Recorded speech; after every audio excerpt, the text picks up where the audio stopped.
All right, let's try this again. Instagram is having some technical difficulties today. But again, this is the Planty of Friends podcast. I'm so excited to introduce our next guest, and she is a dear friend of mine. We're going to try and get her to join on again. But in the meantime, let me invite some people, or let me invite Fancy to join. And thank you everyone for joining the podcast today. Perfect. She on. Hey, Hey, how are you? how are you? Oh, I'm good. I'm just, technical difficulties as usual. Where are you at? I'm just outside in my yard. Oh, nice. I love that. It's very pretty. Well, because you guys don't want to see what my house looks like. My house is very, like a shit show. So I'm just trying to block it with my body. Yeah. How are you How are doing? you?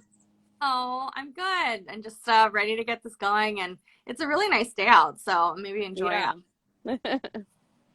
Awesome. Well, first off, everyone who's going to join or is joining, thank you so much for joining the Planty of Friends podcast. I'm really excited to introduce my guest today. She is a very dear friend of mine, and she's been so supportive throughout the Live Long and Plant journey. And anyways, without further ado, we have Fancy. Yay! Hey, so yeah, I know we just want to kind of get rolling here, but I think first off, how did you get into your entrepreneurship journey? Like what kind of sparked you to go for it? So when I was pregnant with my third and fourth kid, I actually went to school for business and entrepreneurship. And that was through, I don't even remember the school's name. It's a Bergen, the Washington school with the burgundy colors. Wazoo. Yes, it was Yeah. through like they have basically like a little campus through Highline Community College. So I took their courses through there. Mhm. And even up until the time I was giving birth to new baby, like I had her, and then the next day I was finishing the final and I killed it. And I was still kind of woozy off my C-section, so Oh I'm my proud of myself. crazy. So that I learned so much about marketing and advertisement through those classes that I just never knew. And I was always very invigorated about the cutthroat nature of marketing. Like I loved it. Like it's you know what I'm saying? Like I don't know how to explain it, but it just always excited me. But then being home with the kids for 11 years, I kind of, I guess, lost my passion for that. And then at the height of the BLM movement, like my kids were really struggling to understand like what was going on, and I didn't really know how to like help them through that. Because even though I'm black, my mom's from Panama, she's Afro Latina, and my dad's from Mexico, so I didn't really feel like what it was like to be fearful for my dad to leave at night because of everything that was going on. So because of that, I came up with like a kid-friendly protest. And off of that, I met the Renton Arts Commission people, and they gave me a lot of opportunities, one in specifically to put together a BLM art walk. And that's how I met Christy from River Valley Cheese, was setting up some art in her space. And then when she decided with Pippa to do the markets, she kind of reached out to me and was like, hey, I'd really love for you to help with this market that we're doing. And specifically, I'd really like for you to bring in a lot of business owners of color. And I'm like, okay, I never done anything like this before, but sure, I'll take it. Like at that point, I was like, anything to get me away from these kids. Like I need space. And then after I started doing the market, like I really fell in love being able to work with you and work with the other small business owners. Like I feel like I've learned a lot from you guys, and you guys have been very inspirational to me. Like just hearing your guys' stories of how you started your business and hearing the passion that you guys have for your business. And I'm like, dang, I want that, you know? And then after the market happened, they asked me to do another BLM art walk, and then I got connected with the Renton Chamber of Commerce, and they asked me to put on this huge Juneteenth celebration, which the support that we got from the community, I'm just like speechless for about how many people just came out and supported and how wonderful that turned out. I was so nervous about that whole event. And after the Juneteenth event, I really started to, I guess, like realize what I was capable of. Mm-hmm. And since then, like, so many wonderful things have been happening and so many wonderful opportunities have been falling into my lap. And sometimes I can't even believe that it hasn't even been a year since I started all this. Yeah. And I've already like started like 4 different businesses. Like, what the hell?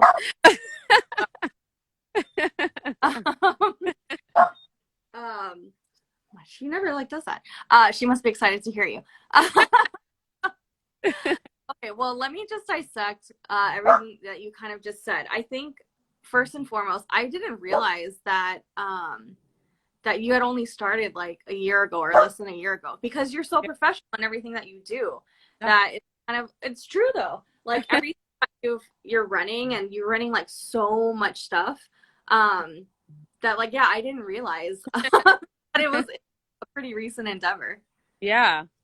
I really feel like although like the time at home was hard, like being a mom is the hardest job I've ever had. Like in comparison, like I feel like I can do anything. So maybe like the universe or God had that plan. And now like I feel prepared to do anything. And of course, like I have some days where I'm exhausted or feel overwhelmed, but I'm like, shit, if I can do that, I can do this, you know? So then, out of curiosity, like, what does a day in the life of Fancy look like? Like, I mean, every day is different, right? But like, you have so much to juggle and like work with. Like, yeah, what is your like? So I guess now it might be different because the kids are in school, but we'll just take a day in the summer. Like I'd get up, I have to get all the kids ready, you know, feed them, drop them off to whatever activity they have going on for the day. And while they're in their activities, then trying to juggle taking care of my puppy that we have at home. Yeah. 800 pounds of laundry, answering like 5 emails, trying to squeeze in a Zoom meeting here and there. When their dad gets home, hurry up and take a whole bath, get dressed, and go to real life meetings.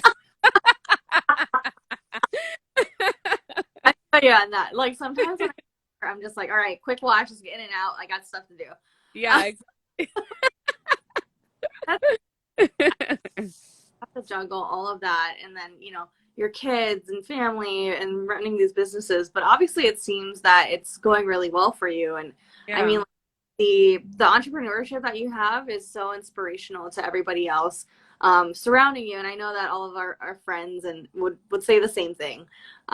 Is that you're just very inspiring and motivating. So I just wanted to let you know that. Thank you so much. So I know that you first started your journey kind of with, I think it's Unlikely Housewife, right? And that's kind of, I mean, that's the account that you run. When you, like, what inspired you to start that, going back, I guess?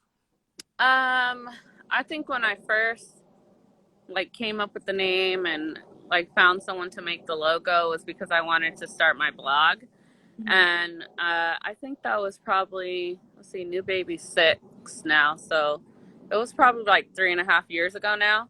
And the idea behind Unlikely Housewife, I think, was because like I had my Ely when I was 21 years old. So I was pretty young, and then having all 4 of the kids in a 5-year age span, and then also like still being able to take all of my kids out by myself all the time to different activities and just trying to make sure that I was very active.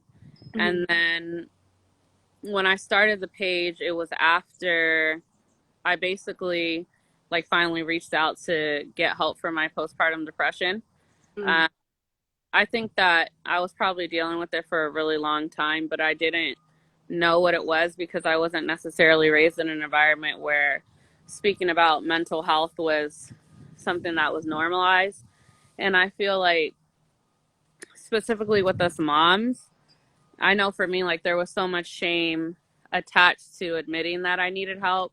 And I always was scared to say something because I felt like especially because I had them young, that a lot of people would react. And I've had like family members say these type of things to me, but well, you're the one who decided to have them, so deal with it, you know? So it took me a long time to really get the help that I needed. So I wanted to write about it. Mm-hmm. And that's kind of where like Unlikely Housewife came from, like just wanting to be able to share my story with other people and help them with the journey that they could possibly be struggling with. And I also had a lot of people always asking me questions, like in regards to motherhood, in regards to like free play spaces or activities that I had my kids in. So, like realizing that people looked for or to me for advice when it came to mothering, which was crazy. I was like, I'm gonna write this down somewhere. Interesting. Okay. Yeah. I like, so I don't know anything about postpartum depression. I just heard, hear of it from my friends who have kids. And I think it's just something that, especially in the minority culture, like we don't talk about.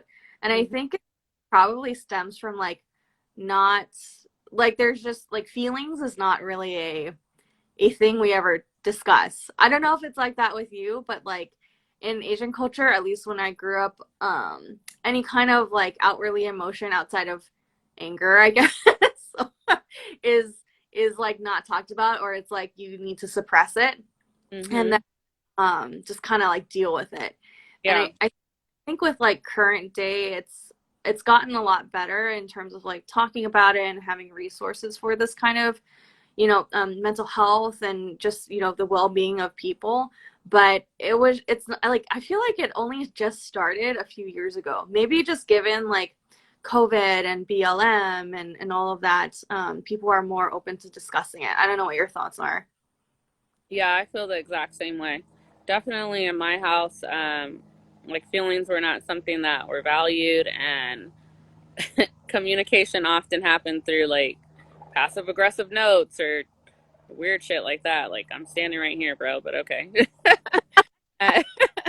So like, um, yeah, just trying to be able to like teach the kids that it's okay to have feelings in a way, like that's important to me. And yes, I do agree that culturally that is something that most of us should work on. I know Mhm. that I've heard lots of comments like, "Oh, we don't go seek help. Like we don't talk about that. Like that's not something that we do." And I'm like, Mhm. "Well, that's why you're messed up." So, like there That's so has to be a healthy stigma attached to just being able to talk about your feelings. When I was in middle school, I would go see my guidance counselor like every day, true. literally every day. Like she was like one of my best friends, and for no reason. Like I would just go in there for 30 minutes just to feel like I had someone to talk to. And Mhm. that really helps. She was like kind of like my living diary, and she was obviously never judgmental because that was her job. And I think that like as a society that we have to learn how to be better about that, like be more compassionate about other people's feelings without judgment. And that's not to say that I um, don't need to work on that too. Because a Mhm. lot of times, because of the way that we were raised, like you have an automatic reaction to what other people say that they are feeling because you might not necessarily agree with what they're saying. Mhm. But something that my friend just taught me last night is that it doesn't matter what you feel about their feelings. Like it's about their feelings right now. So you have to be able to be empathetic in how they're feeling because that's their point of view, you know? I like that. It's kind of like a reverse, and it's something that you should always kind of think about. But I think, like they say, your favorite word is "I," right? Like because you kind of internalize, and then you spit out something that is like related to you, but really you should be focusing on that person and like validating their feelings almost in a sense, or making sure that you're addressing their needs or what they're saying. And it's okay to like not agree with some people. I think that's like that's like my biggest issue nowadays, is just like people, if they don't agree with someone, they just get mad. Yeah. But it's like everyone's gonna have different opinions, and it's okay to not be on the same page with people. Like you just kind of have to like understand that not everyone's the same, and it's all good. Like I think Yeah. I've learned the like small business community, especially because everyone is very unique. Yeah. Very true. And like Yeah. for me, my big thing that actually Pippa has taught me a lot about, and Christy too, because she is very sweet. She's such a sweet person, but like learning not to immediately write people off because they're don't agree with XYZ. And like naturally that's my personality because I like to avoid conflict because I just don't like, I love watching drama on TV like Real Housewives. That's my, No. but really? Which one? Okay. So wait, let's digress. My favorite Real Housewives of New Jersey. Oh shit, me too. Oh, okay. We're gonna talk about this. I just saw this book. Actually, I need to buy it for you. It's this like coloring book of Real Housewives sayings. Yeah. Okay, I'm gonna get it for you, and then next time I see you, we're gonna like color together because it's like Yeah. all of these sayings. Oh my gosh. Yeah. Anyways, I digress. But yeah, so New Jersey, and then I actually really like Salt Lake City pretty like so far. I haven't seen that one yet. Oh, you gotta see it. It's good. But the Potomac, I like Potomac too. Like, yeah, my favorite in order would be New Jersey, Beverly Hills, and New York. Like that's my favorite ones. Those are like the OG ones. Like Yeah, like the old, and Bethany Frankel, like she's not on there anymore, but that's my spirit animal. Yep. Like just be telling it how it is. She gives no fucks, and she's a boss bitch. Like I love her. Oh yeah, I know everyone doesn't like her because she's got such a strong personality, but it's like that's what you kind of have to have. Like, yeah. And so she doesn't say malicious things. She just keeps it real. Is it her fault that you can't handle the truth? No, it's not. oh, I like her. On Shark Tank. Yes, this is like where she needs to be. Yeah. Oh well, we'll have to have like a Real Housewives session later because yes, there's so much to unpack within all the different like city areas. It's like my pleasure. Like I don't tell people unless they like start talking about it, and I'm like, oh, Real Housewives. I could nerd out. Exactly. I feel it. The judge. Yeah. Anyways, going back to like mental health and just I was like, okay, I have to remember this, otherwise I'll forget. The first time I ever saw a counselor was I think my sophomore year in college. And like I never went to see a counselor because I thought it was taboo. Like we don't do that, you know. But more and more I find that, you know, it does help to go see like a therapist or somebody, just to have an unbiased person tell you like, or help you sort through your problems, I guess. Yeah. I don't know if it's kind of helped you throughout your journey and even in your small business journey of just hashing it out with somebody and having that unbiased opinion. Yeah, for sure. Like, I started seeing a counselor with my husband a couple years ago, but then like after that, she just like after the first 2 sessions, she's like, you know, I really think that you actually need to see a counselor. I was like, damn. So I'm the problem? But no, like I learned so much about her. There's this test that you can take. It's called The Way We Love, and it teaches you about like your communication language and why you receive messages the way you do. And like after she had me take that test, it taught me that I forget what the name of the thing that I am is, but it basically taught me that shit I already knew, but it was nice to hear it from a different person, right? Like she taught me that the way that I receive messages is different from other people who haven't experienced trauma through childhood because it always feels like a personal attack. Like someone could say something to me and like not trying to say it to me to hurt my feelings, but I automatically take it personal because I am so hard on myself. So she taught me a lot about that. And like I said, granted, I'm still working through a lot of stuff because I'm 33 years old and it's taken me till I was 31 to start working on the things that have impacted me in my life. So I'm not going to be able to fix them overnight. And I think learning to have grace for myself has been very difficult, and I'm trying hard to, just be patient, and which is not helpful because I'm not a very patient person, like at all. It's all good.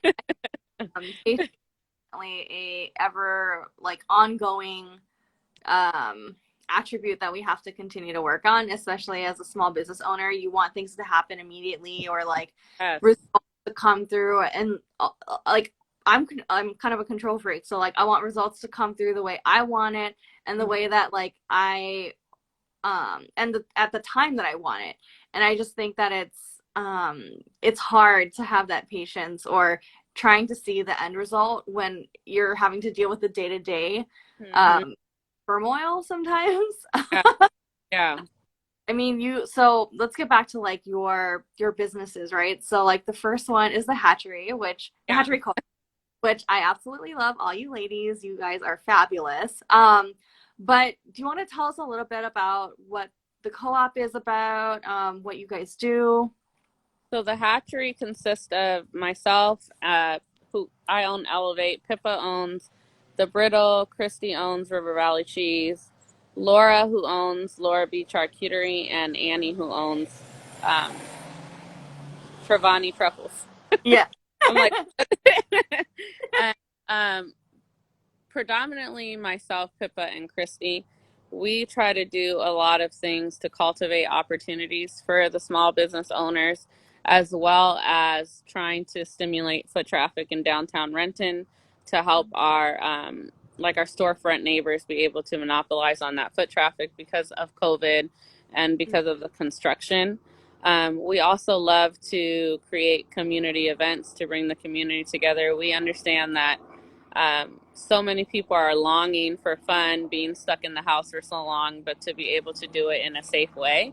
And we really enjoyed doing that. Like I have loved going around and getting to know all the business owners in Renton, and a lot of them are such wonderful people that I consider my friends now. And it's just like, dang, like I've lived in Renton for almost 12 years, and I didn't even know half of the things in downtown existed until like the hatchery happened. So it's just been really cool.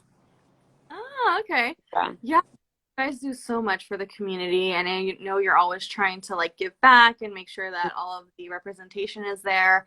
And I just love that even like outside of Trenton, you also highlight other small businesses or people who are like-minded. And I know that the Hatchery is one of the first markets that I've ever done, back in 2020. Wow, I didn't know that. Yeah, my first market was in Westlake Center with Urban Craft Uprising in Yeah. 2019, and then COVID happened, and then and then I started doing like random pop-ups. I think Urban Plant Shop had a pop-up in Bremerton, so I would like go to Bremerton every month and do that. But then I think the first hatchery event that I did was in October, or like sometime around there. And I honestly don't remember how I found you guys, or maybe you guys found me. I don't remember. But it was like one of the first markets I did. And well, first off, it's indoors. So I was like, yes, indoors. I don't want to do these outdoor, like super cold markets. Yeah. But secondly, it was a really good vibe and good community. And most of the markets we did, it was like all female led, and it was very like female empowerment feeling. Yeah. And there he like tags along. Boyfriend. He tags along. But it's just really fun, and I got to meet a lot of Renton makers because of it. So I'm really thankful for you guys like putting that together. And I know like sometimes it was kind of like challenging with the construction and like getting people to come in, but I think y'all did a great job. Oh, thank you so much. Okay, so let's pivot to Elevate, Yeah. and because like that is your new baby, right? Yes. So what is Elevate all about? So Elevate, I feel was like a great opportunity for me to branch out and do the things that I that I decided that I enjoyed doing while I was at the hatchery. I really loved like being able to watch you guys do your business, and then depending, not you because you're awesome, but depending on the business, like if I saw, like if I saw that they had great products, but that they didn't necessarily know how to implement those products to really make their business grow and diversify, that's where I love to join in and just be like, hey, have you thought about this or XYZ? And or maybe I can hook you up with this person and that person because I feel like you'd be a really good fit. And, you know, like just being able to do that those 3 months during the market, I'm like, damn, I'm a really good hype man. Like, I'm the best hype man anybody could have. Like, I should make a business out of that. But so what I did was, I'm like, but I can't really put hype man on a business card. Like, that's not professional. So what I did was Google synonyms for hype, and elevate came up.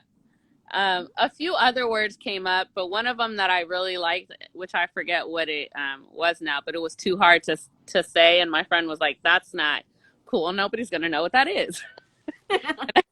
I'm like, okay, elevate it is. And like PR management, that kind of just speaks for itself because I love doing project management and PR, like around social media.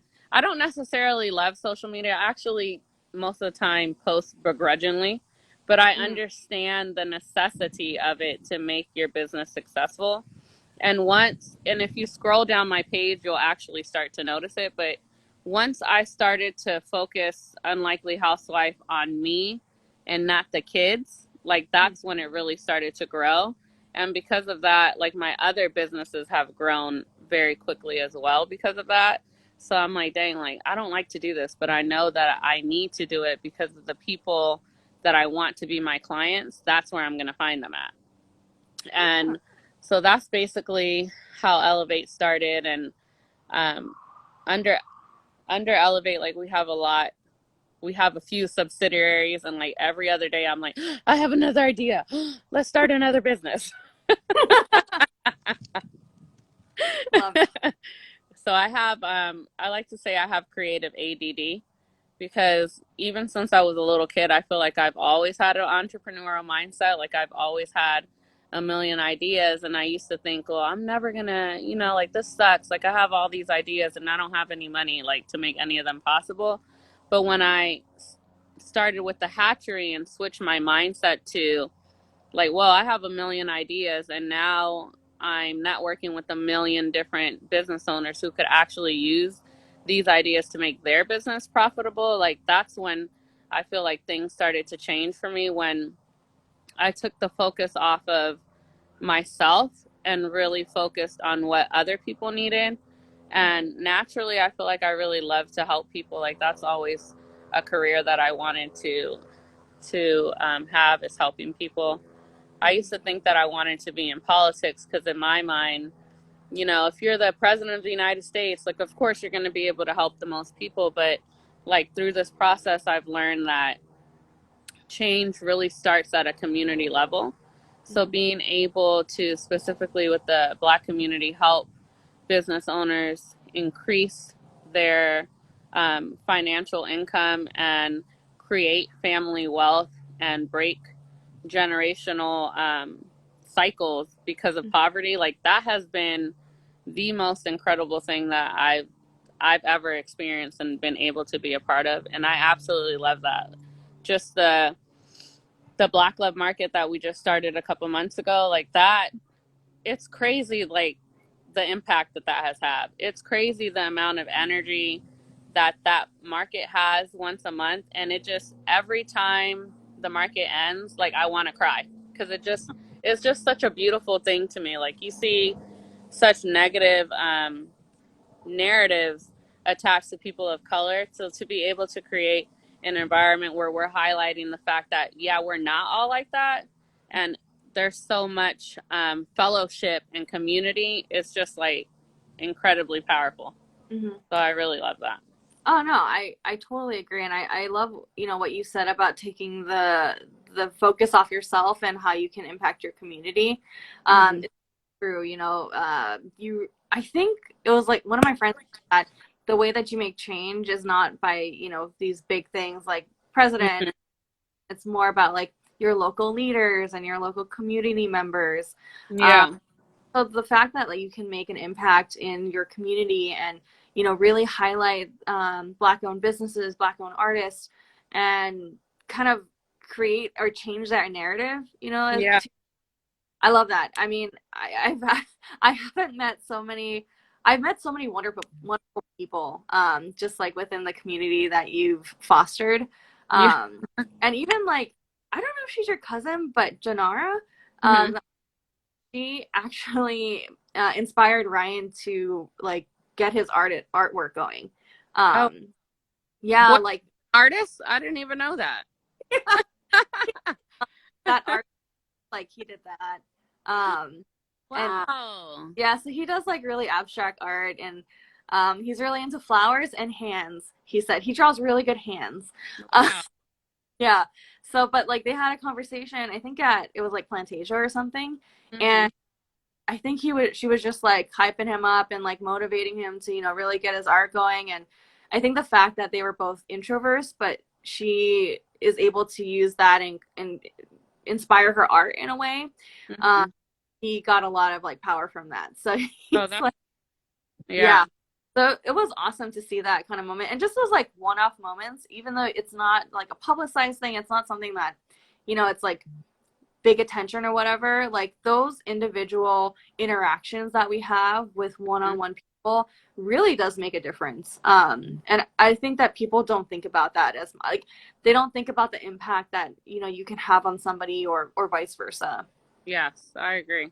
And to that note, yes, I do think that it is really about the one-on-one and not the attention things. And that's why I think if you've noticed, like I don't like to be on camera and I don't want the attention on me because I do know that I actually do better like interacting one-on-one with people as opposed to me like standing in front of a crowd and talking in front of a whole bunch of people because I like the connection and the vulnerability and the authenticity that I'm able to have when I'm talking to someone one-on-one as Mhm. opposed to standing in front of a whole bunch of people and having to talk and show yourself. Yeah, no, I totally agree. What are some events that Elevate has put on so far? So we did the BLM Art Walk Juneteenth. We're doing the Black Love Market once a month. And then recently we have started PRISM, which is a holistic, interactive mental health experience. We did our first one in Tacoma, and we have another one coming up in October, which you and boyfriend have to come in the Central District. Okay, Yeah, great. yeah. And And what is that? I'm really proud of that, of PRISM. It Yeah, stands for Reshaping Inner Mind and Spirit. okay. Um, and that idea kind of came, oh God, I'm not going to cry. Don't cry. Don't That cry. idea You kind of can. Okay. about Okay to cry. just watching my brother really struggle, uh, specifically in like the last 3 months. Mm, And like I said earlier during the show, that it has taken me uh, a while to come to the realization that like I am like very high functioning despite of everything that I've gone through, and like the belief that I used to have that everyone should operate in the same way, you mhm, know, mhm, like I kind of had to step away from that and realize that I'm the exception and not the rule, or people like me, and that most people who are really struggling, like my brother, like we have to start looking at them like they're the rule and mhm, switch our mindset to be able to be more compassionate. And I think for a long time I was very angry at him because I felt like him not being able to cope with things better. Um, he kind of like let me down as my big brother. mhm, And, but in reality, I think his guilt of not being able to be the big brother he thought he was supposed to be. Like, that's what really like messed with him. So just having like hard conversations with him, and things that I guess both of us didn't want to talk about as adults, like just working through that relationship. And just even now, like, it's still a struggle, but I feel like that particular situation, it kind of like pushed me to kind of conceptualize PRISM. I had like a very difficult time the last time I saw him, and if I didn't have like the members of Cultivate, specifically LaShawn, who you might know as like the supreme creator, and also Charles, like the original Spur, you've met him before, and Probably. yeah, like they called and checked on me and like really talked me through that really hard week. And one thing in particular that LaShawn told me is that like we have to learn how to forgive ourselves, and it wasn't like our job to protect each other because we were kids, you know. But what we can do now is he's like, what you can do now, Franny, is just to continue to love people the way you do, and just make sure that people don't feel the way that you feel, you know? So that's kind of how PRISM came about. I remember like being little, and like family stuff would happen, and like CPS would get involved, and we were never necessarily equipped with the tools to work through a lot of the things that we went through. So they kind of just sat and built, you know? And it's like, if we were able to give people in our community the tools to work through the things that really bother them, then we would be a much happier, much productive, more society. And if we're able to teach people those things, like at the youngest level possible, like how much better would we be, you know? So that's kind of what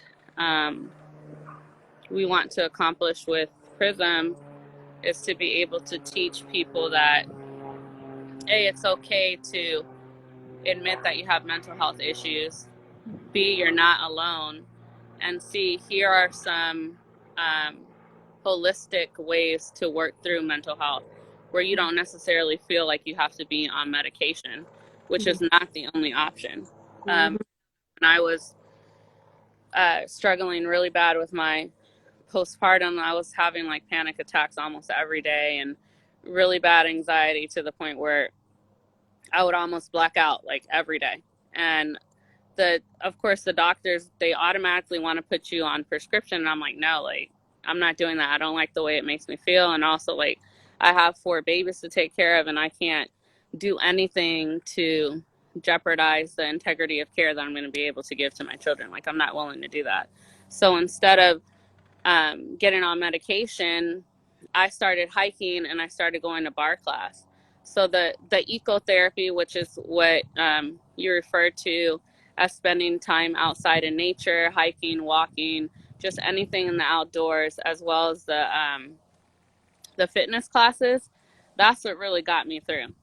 And, you know, through PRISM, you're able to be exposed through 8 different kinds of holistic therapy. And we do hope that we're able to educate the community in those 8 practices, and also be able to share that, like, not just here in Seattle or here in Washington, but we would like to go to New York, and we'd like to go to Tennessee and different major cities where you really see a spike in mental health issues and suicide as well. And you're from Hawaii, so actually LaShawn, he has a connection in what's the K island? Yes. So he spoke to his connection there, and I wasn't aware that there's such a high suicide rate there, because I'm like, oh, it's the islands, it's beautiful. But that's the thing, like, we have all these, like, again, narratives and stigmas and attached to what we think creates mental health and what doesn't, that we really have to start changing that, or really no one's going to be able to feel comfortable to get help, you know? So, Yeah. so I'm really excited for that. Prism, I think out of everything that I've worked on, like that's the thing that I'm most passionate about.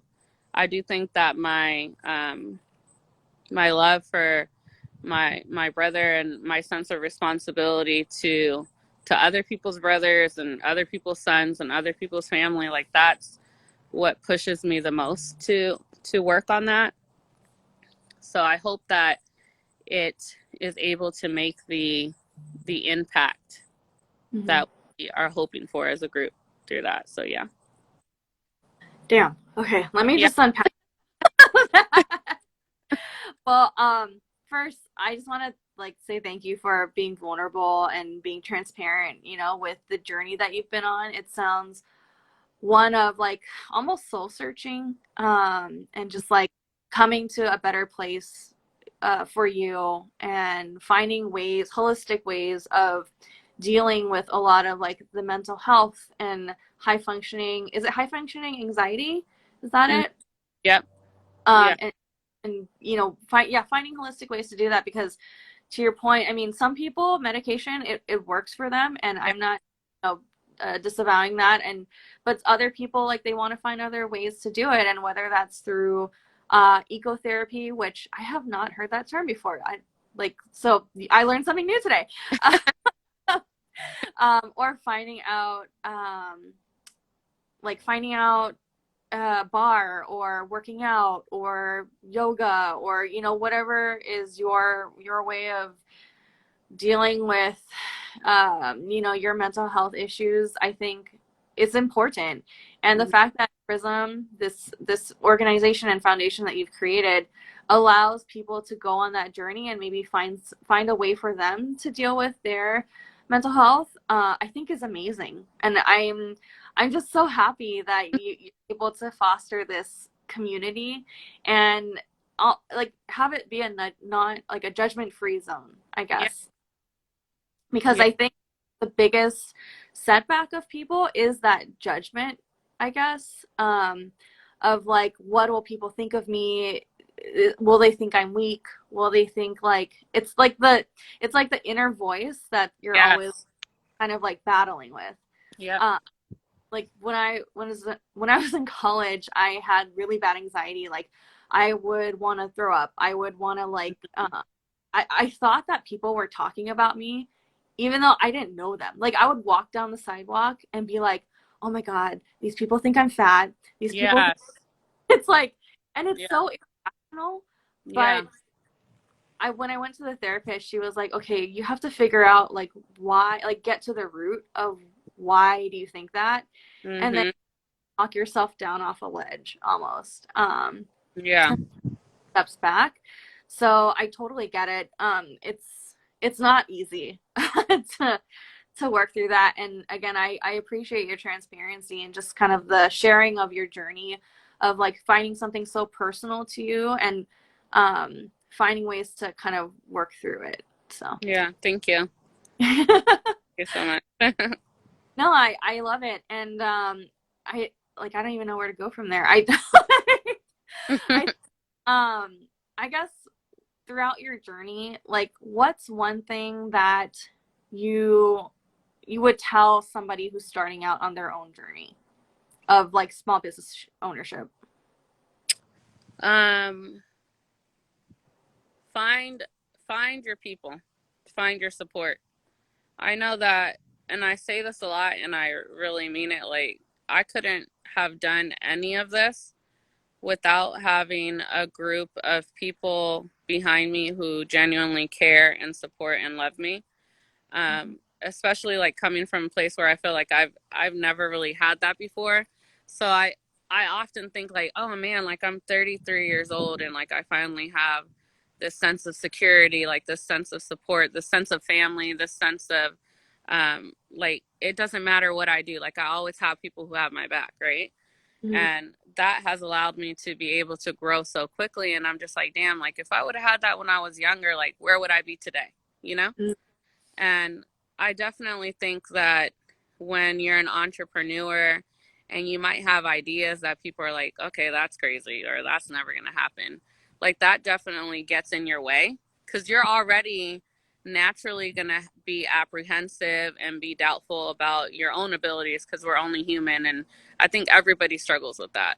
So if you have people who are in your corner 24/7 reminding you that, hey, you actually can do that.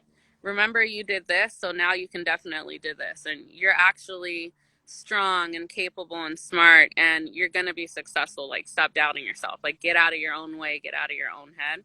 I think that is the most valuable thing that you can have as an entrepreneur and a small business owner, to know that you're always supported, so that you are fearless in any endeavor that you take, and that you're willing to take risk, because taking risk is literally the meaning of being an entrepreneur. Like, take that leap. Like, for me, if it scares the shit out of me, I want to do it. Like, out of everything, I feel like the hatchery and like the things I do at Elevate, that didn't necessarily make me nervous, but Prism, like, from the moment that I thought of it, scared the shit out of me. It scared the shit out of me because I didn't know how it was going to be perceived or accepted, and I didn't know if I was going to be able to like curate the environment where it was actually going to be possible. But because I was so scared, I knew that I had to do it. And again, that goes back to the fact that like, I'm really scared, but I know that I have people who have my back and who believe in me and who are going to make it possible. Yeah. Yeah. I love those kind of like stories that people who are starting out on their journey should really take account, because I think going into something so scary, or, you know, starting your own business or whatever, like, makes you scared, I think once you conquer that, it makes you even stronger, and it makes you realize, like, you are capable of doing way more than you could ever even imagine. Yeah. And it kind of like adds a little, like, yeah, I'm the shit. Yeah. Like, yeah, bitch, I did that. Yeah.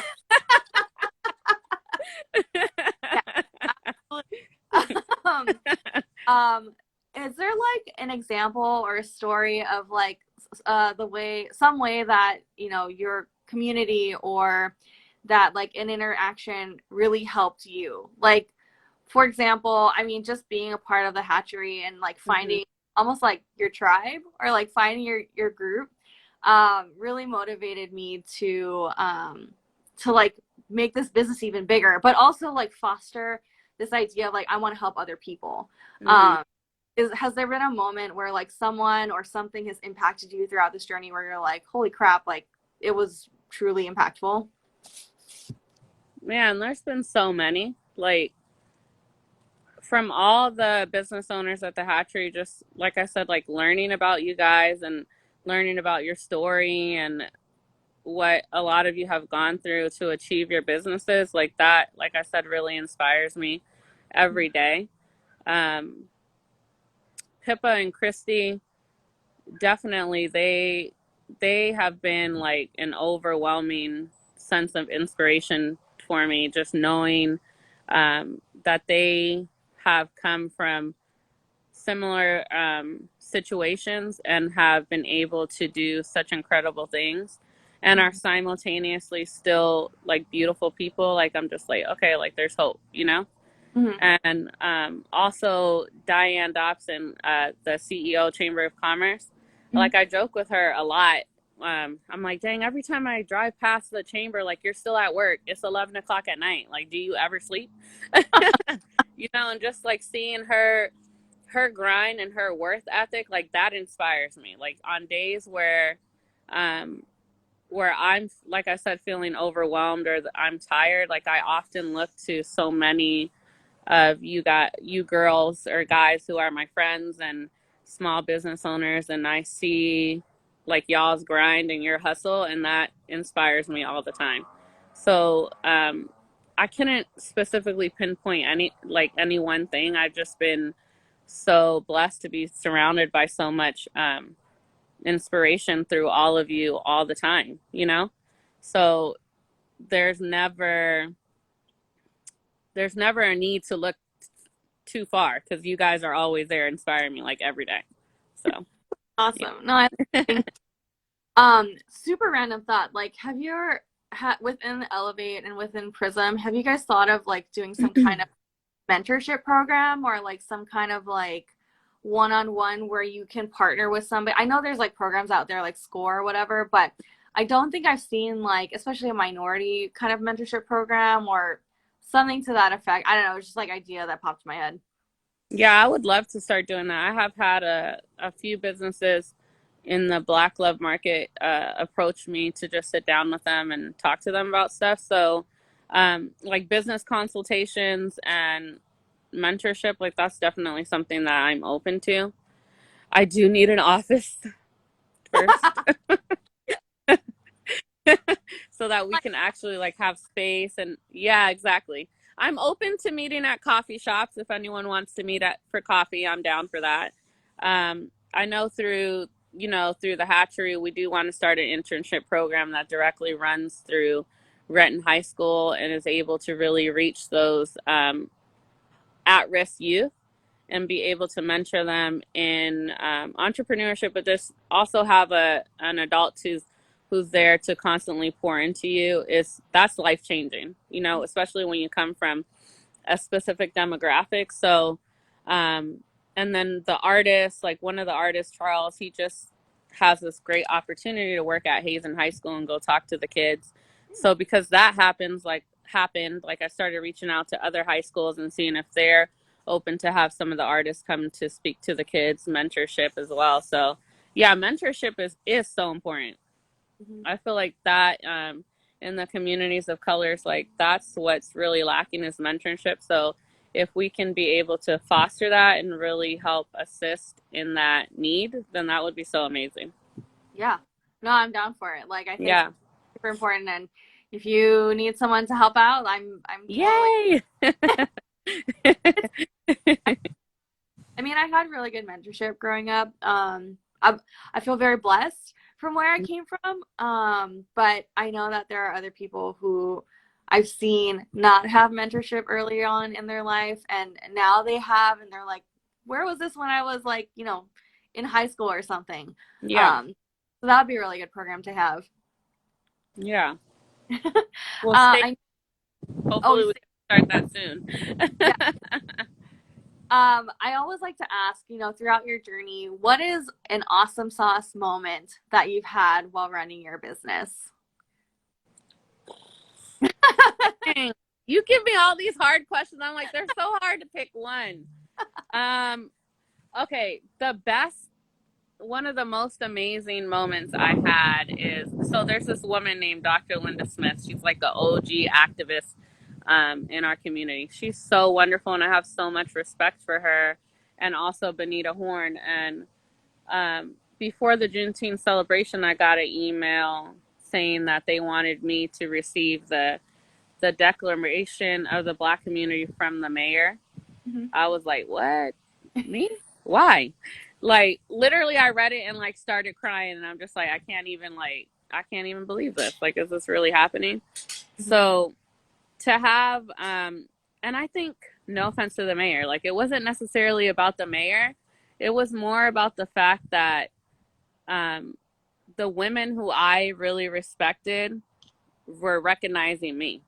Like, I'm like, damn, like that's such a big deal to me, because I know that they have fought so hard for their community for years, and I have so much admiration for their strength and their courage and their beauty. And it's just like, damn, like when I received that email from them, that was like one of the most incredible things ever. I love it. Oh my gosh. I remember you talking about it, and I was like, damn, fancy. No, I mean, and to your point of like the fact that it wasn't like necessarily the mayor, but it was like these people who are, huge champions, huge advocates throughout their whole life, recognizing, your work and just empowering the community, I feel is truly important. And so I love that was like your big takeaway from it.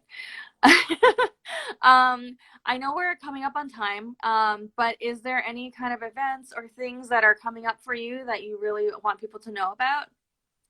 So Lady Lotus is on September 25th. Ladies and dudes are welcome. If if you want to be on a fun scavenger hunt all scattered around downtown Renton, make sure that you guys buy your tickets. The link is in our Hatchery Co-op Instagram page.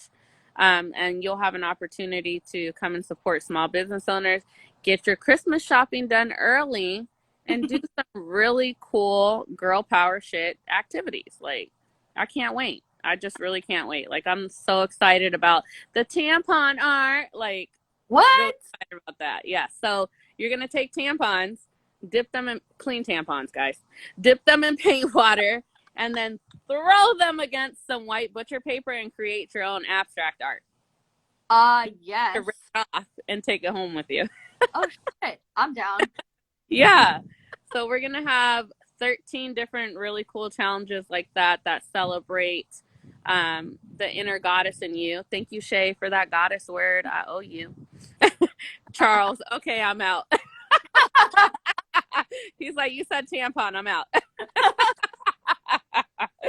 Oh my gosh. So I'm really excited about that, and I'm really excited for our Prism event in the Central District. If you guys are free that weekend, we are having the gala portion on October 8th, where you get to dress up and be all fancy, come have some fancy drinks and some fancy appetizers and watch beautiful performances and watch people's beautiful speeches pertaining to mental health. And then the following weekend will be our interactive holistic mental health activities, where you'll be able to come out and take part in art therapy, meditation. You'll get to learn about massage therapy and how that's actually related to mental health, which I didn't know. You'll also get to do like the wellness center, where you get to have a smoothie and learn about nutrition and how that's connected to mental health. And you'll get to learn about alternative medications in regard to mental health as well. So yeah. That's awesome. Yeah. Oh my God. I didn't know that was all included in like everything that you're doing. So Yeah. I'm ready for. Yes. Well, I really appreciate you being on here. Is there anything else you want to say before we wrap up? Thank you, and I love you, and you're beautiful, and thank you so much for having me on today. Oh, well, I'm about you. I love you. I love your spirit.